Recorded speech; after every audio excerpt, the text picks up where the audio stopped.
இப்போ இந்த முக்தார்னு ஒருத்தர் இருக்கான், இவனை எங்கே பார்த்தாலும் அடிக்கணும். நான் சொல்கிறேன், செருப்பு கல்லே அடிக்கணும். இவெல்லாம் ரோட்டில் நடமாடக்கூடாது. நம்ம யாரையும் அநாகரிகமாக பேசக்கூடாதுன்னு நினைக்கிறோம். ஆனால் முக்தார் விஷயத்தில் அவன் ஒரு முட்டா பையன் நினச்சிட்டு போக வேண்டியதுதான்.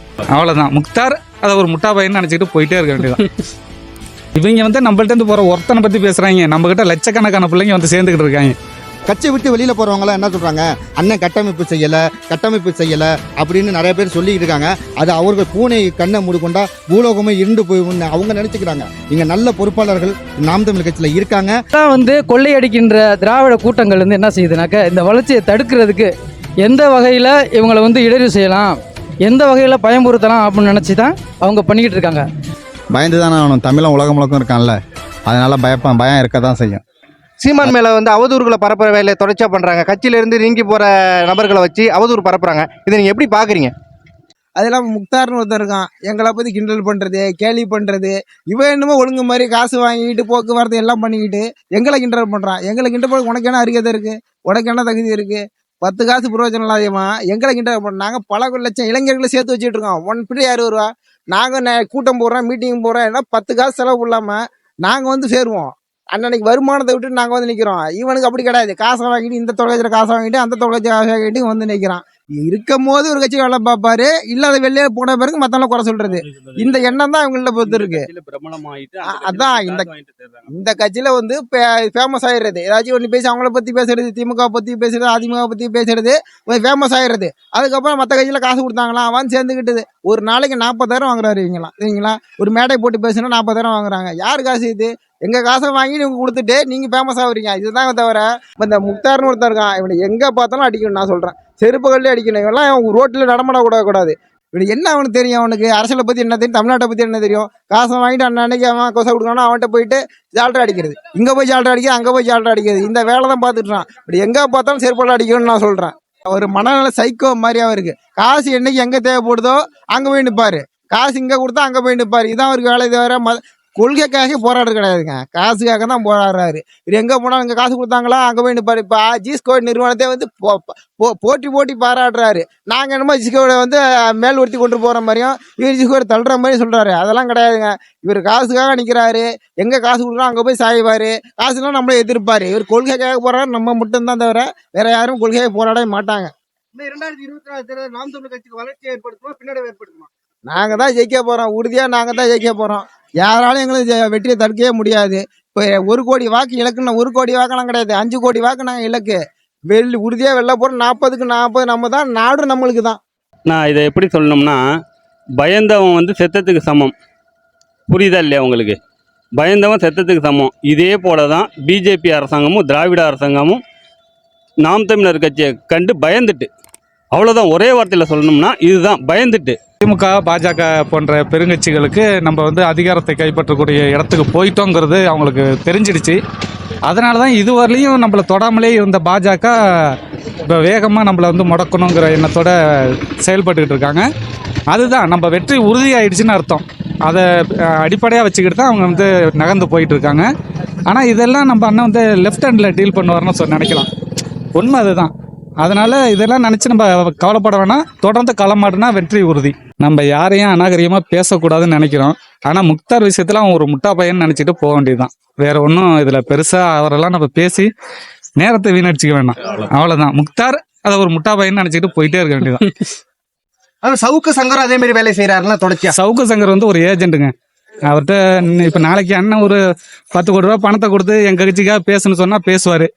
அவர் நாளைக்கு பிஜேபி கொஞ்சம் பணம் கொடுத்து பேசுங்கப்பா அப்படின்னு சொன்னால் பேசுவார். அவர் ஒரு ஏஜென்ட், அவ்வளோதான். அது மற்றபடி அவரை பற்றி பேசுறதுக்கு என்ன இருக்குது? ஏதாவது நல்ல மனுஷங்களை பற்றி பேசும். தேர்தல் நாம் தமிழ் கட்சியிலேருந்து விலகி போய் இதுமாதிரி குற்றச்சாட்டு வைக்க காரணம் என்னவா இருக்கும் நினைக்கிறேன்? ஏங்க, இன்னைக்கு நம்ம கட்சியில் இருக்கிற 32 லட்சம் பேரும் மற்ற கட்சியிலேருந்து வந்தவன் தான். போன ஒருத்தன் 2 பேரை பற்றி நம்ம பேசிக்கிட்டு என்ன பண்ண போகிறோம்? நேரத்தை வீணடிக்க வேணாம்.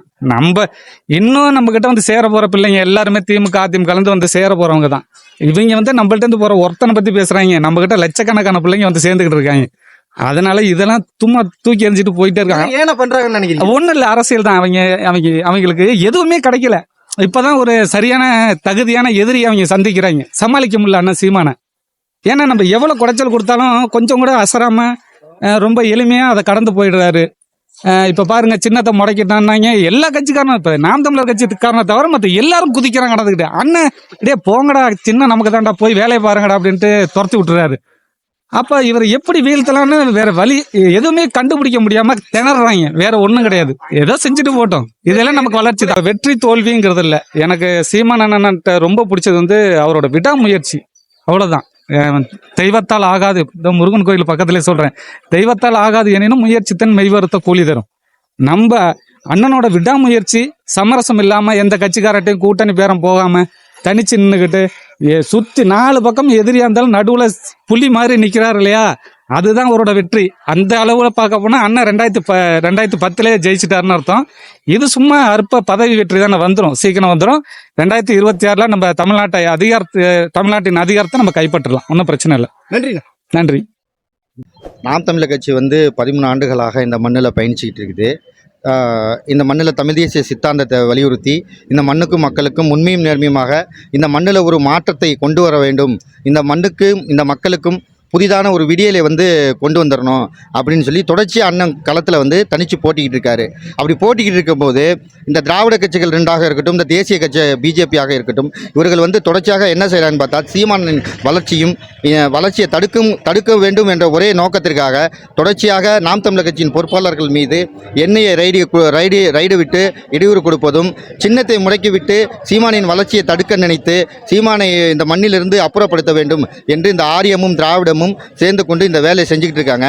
நாம் தமிழர் கட்சியை இந்த மண்ணில் வளர விடக்கூடாது, இந்த மண்ணில் கால் ஊன்றி நாம் தமிழர் கட்சி நின்றுட்டா இந்த தேசிய கட்சிகளுக்கும் இந்த திராவிட கட்சிகளுக்கும் மிகப்பெரிய இடையூறு ஏற்படும். நாம் தமிழர் கட்சியை வீழ்த்த வேண்டும் என்று இவர்கள் வந்து தேசிய கட்சிகளும் சரி, இந்த திராவிட கட்சிகளும் சரி, இந்த ஆளும் அரசுல உள்ளவங்களும் சரி, இந்த திட்டமிட்டு இந்த செயலை செய்கிறாங்க.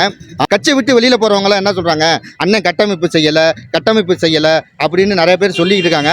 அது அவர்கள் பூனை கண்ணை மூடிக்கொண்டா பூலோகமே இருண்டு போய் அவங்க நினச்சிக்கிறாங்க. இங்கே நல்ல பொறுப்பாளர்கள் நாம் தமிழர் கட்சியில் இருக்காங்க. அவங்கவுங்க பகுதியில் ஒன்றியத்திலும் சரி, தொகுதியிலும் சரி, சிறந்த கட்டமைப்புகளை கிளை வாரியாக, ஊராட்சி வாரியாக கட்டமைப்புகள் இருக்கு. உறுதியாக நாம் தமிழர் கட்சி மிகப்பெரிய வெற்றியை பெற்று நாம் தமிழர் கட்சியின் உறுப்பினர்கள் டெல்லி செங்கோட்டையில் வந்து தமிழினம் முழக்கமிடுவார்கள். மக்களோட குறையை தீர்ப்பதற்காக ஒரு இயக்கமாக இன்னைக்கு போராளியாக செயல்பட்டு இருக்கக்கூடிய ஒரு இயக்கம் தான் நாம் தமிழர் கட்சி. மண்ணுக்கும் மக்களுக்குமான இளைய தலைமுறைகள் வாழ்வாதாரத்தை நோக்கி தான் நம்ம இந்த கட்சி பயணிச்சுக்கிட்டு இருக்கு.